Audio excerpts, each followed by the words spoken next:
Tonton video ini sampai selesai agar Anda tidak gagal paham.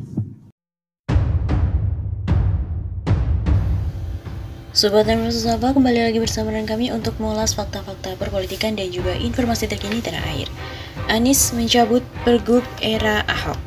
Gubernur DKI Jakarta Anies Baswedan memperpanjang masa jabatan pengurus RT/RW. Masa jabatan pengurus RT/RW ditambah jadi 5 tahun dari sebelumnya 3 tahun saja.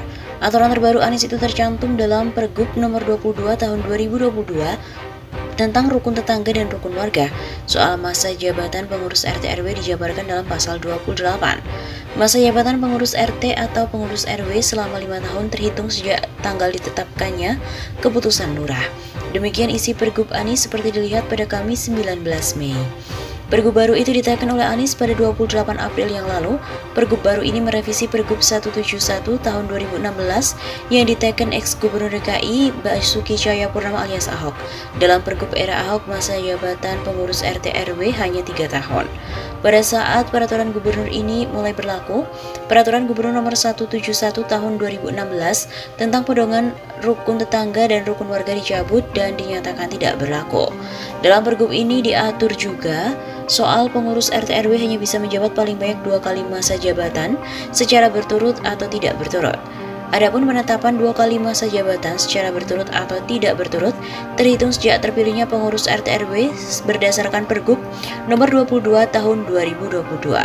Pengurus sementara RT atau pengurus sementara RW tidak masuk dalam perhitungan 2 kali masa jabatan. Tulis Pergub Anies.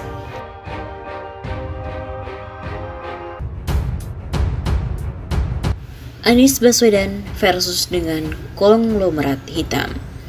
Gara-garanya Anies menang di Pilgub DKI. Inilah akar masalah kenapa Anies dituduh intoleran.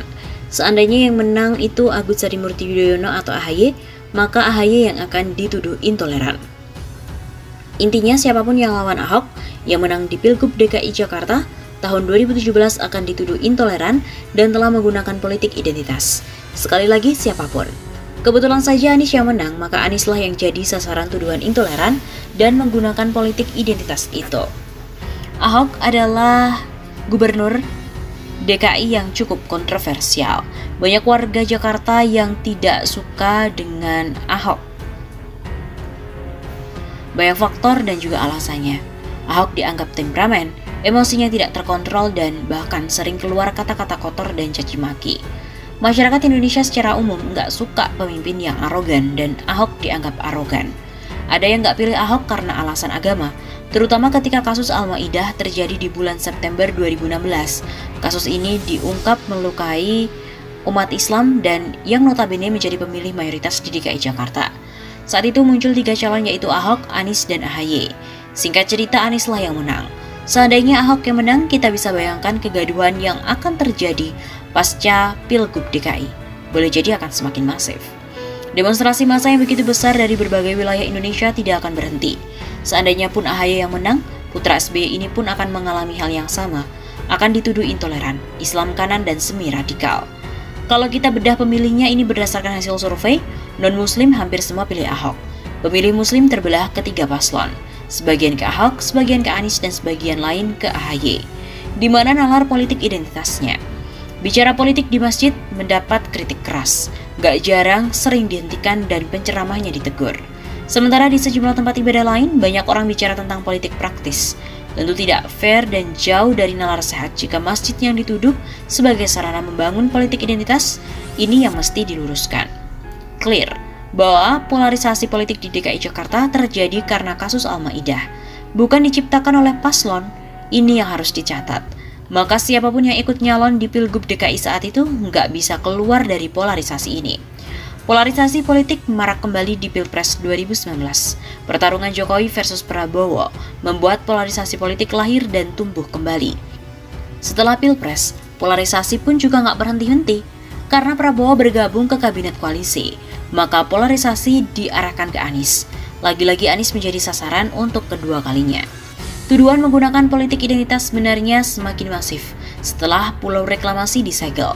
13 pulau dihentikan untuk dibangun, 4 pulau yang sudah terlanjur ada 65%-nya diambil oleh Pemprov DKI Jakarta. Inilah yang kabarnya membuat Suko Sudarso, Tokoh berpengaruh di GMNI, Gerakan Mahasiswa Nasionalis Indonesia, mengapresiasi keberanian Anies. Suko mengatakan bahwa Anies adalah seorang nasionalis sejati. Sulit mencari seorang gubernur yang berani menutup proyek mercusuar yang menabrak banyak aturan negara itu. Saat ini ada dua tokoh yang muncul, yaitu Anies dan Ganjar. Kalau keduanya nyalon di 2024, saya memilih Anies, tegasnya. Kenapa pilih Anies? Tanya sejumlah tokoh GMNI. Dia nasionalis sejati, jawab Suko Sudarso dengan tegas. Padahal Suko Sudarso adalah tokoh satu organisasi dengan Ganjar Pranowo dan sama-sama dulu aktivis GMNI. Anda bisa bayangkan jika Anda menjadi pengembang, mimpi dan rencana Anda membangun 17 pulau reklamasi gagal. Di masa gubernur sebelumnya semula semuanya berjalan lancar, meskipun menabrak banyak aturan. Lalu Anies jadi gubernur DKI, 13 pulau di stop dan 4 pulau diambil 65%-nya oleh Pemprov DKI. Ini bukan kesewenang-wenangan, ini semata-mata menegakkan aturan. Proyek pulau reklamasi bukan hanya kepentingan pengembang. Proyek sebesar itu tidak akan mampu dikerjakan hanya oleh pengembang, tanpa berkolaborasi dengan pihak-pihak yang kuat dan memiliki akses kekuasaan. Di situ ada sejumlah partai dan pejabat yang diduga terlibat. Setelah Pilgub DKI 2017 lahir partai baru yang sangat keras terhadap Anies Baswedan. Bukan hanya keras, fokus kerjanya terkesan hanya mencari-cari kesalahan dan berupaya menjatuhkan Anies. Anda silahkan cek apakah ini ada hubungannya dengan pulau reklamasi yang disegel Anies. Pasca penyegelan pulau reklamasi, tuduhan politik identitas, radikal dan intoleransi semakin masif dan sistematis. Publik menduga ini digerakkan oleh kekuatan dan kepentingan tertentu. Ada kepentingan bisnis besar yang terganggu oleh kebijakan Anies. Mereka all out, jegal, dan jatuhkan Anies. Semata-mata ini dilakukan karena kepentingan bisnis mereka terganggu.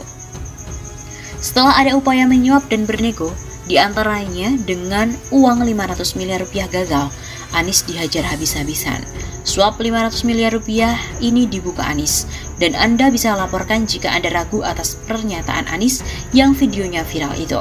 Pembuktiannya di pengadilan, bukan ngegosip di medsos. Konglomerat hitam akan melawan siapapun yang mengganggu kepentingan bisnis ilegal mereka. Saat ini sasaran mereka adalah Anies, karena Anies yang dianggap mengganggu kepentingan bisnis ilegal mereka. Dan Anda banyak yang menjadi pion. Tidak tahu menahu soal bisnis ini, tapi masuk permainan dan genderang perang yang ditabuh oleh konglomerat hitam.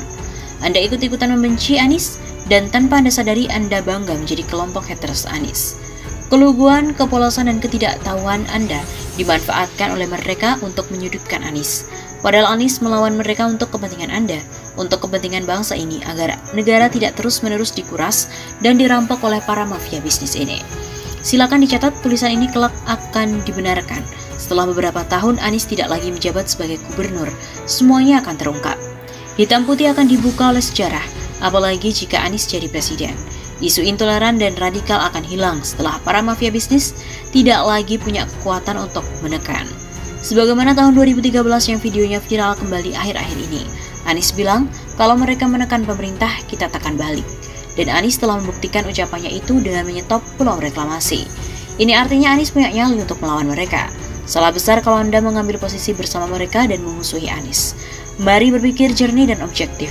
Berpikir untuk keselamatan masa depan bangsa. Jangan terjebak pada diksi menakut-nakuti melalui isu intoleransi, radikal, kadrun, dan tuduhan rasis lainnya yang sengaja diciptakan oleh para konglomerat hitam untuk menjegal Anies Baswedan.